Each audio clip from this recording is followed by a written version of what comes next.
Get ready for the dictation. Start. The President's address makes mention of the Code of Discipline and the happy industrial relations which are developing in the country. This Code of Discipline is a very good thing, but I am sorry to say that the success claimed for it has not come as yet. The employers in the country have not accepted this code of discipline in its spirit. They have not accepted it voluntarily. They have not shown by their conduct that they understand and appreciate the spirit of the code of discipline, and something will have to be done about it. The code of discipline can bring about better harmonious relations. It can bring about better industrial relations, and it can create conditions in which the industrial production in the country will go up by leaps and bounds.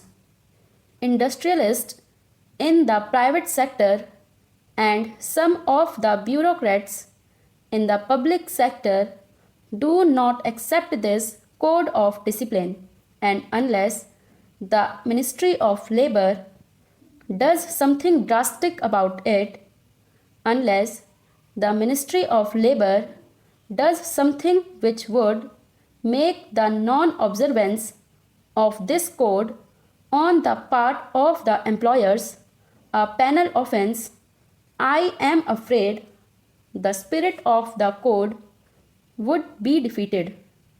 The Ministry of Labor has done well in bringing forward a code of efficiency and welfare. There is, as yet, not enough agreement on that code, even from the labor's point of view. But I am sure efforts to further the acceptance of this code of efficiency and welfare will be continued, and if that is done, it will be a great help to industrial production in the country. In the matter of the bonus commission, sir, the progress made has been disappointing. It was as early as January 1961 that the Honorable Labour Minister announced the appointment of the commission. The progress made in respect of the bonus commission during the last 14 months has been that its terms of reference have been settled and its constitution has been agreed upon.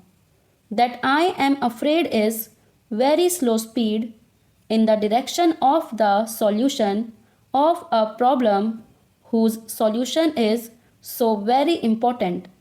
The President has correctly mentioned the great objective of securing workers' participation in the management and the establishing of joint management councils.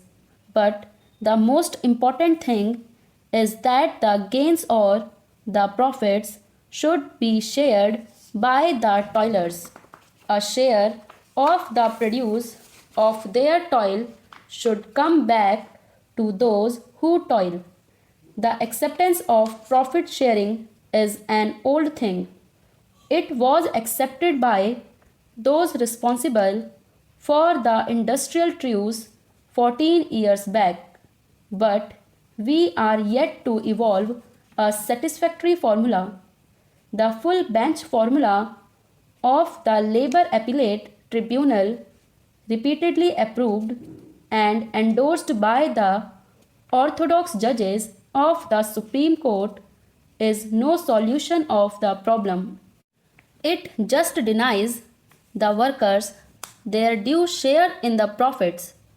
It was because of this peculiar situation that the need of appointment of the bonus commission was accepted by all parties. But what we now find is that it has taken them 14 months to decide the terms of reference of the commission, and I do not know when we can expect its report. The members of the bonus commission should be directed by the government to find an early solution to this important problem. Similarly, I must point out that the delay in the matter of evolving a consolidated scheme of social security for industrial workers is a dangerous thing. We have today a number of social security schemes, but none of them looks after the workers in his old age. The government of Uttar Pradesh made a provision that the discharge of workers because of ill health or old age should be treated as retrenchment. But we have now the verdict of the High Court of Allahabad that this cannot be done.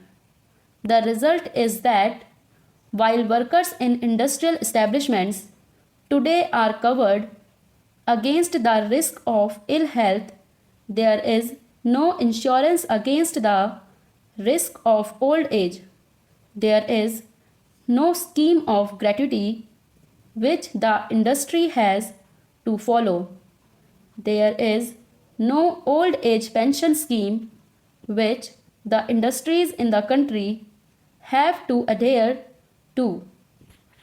The result is that there is a big gap or disparity in the lives of the workers who are in employment and those who are out of it, particularly those who are thrown out of employment because of old age or continued ill health.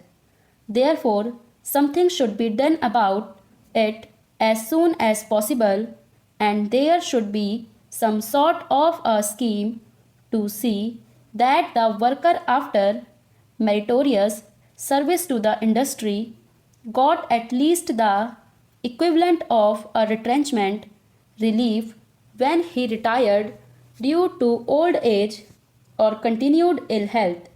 That is a pressing problem. We know that in Kanpur, industrialists have adopted the practice of terminating the employment of workers merely by giving them 12 days notice. The worker is told that he has been found to be unfit.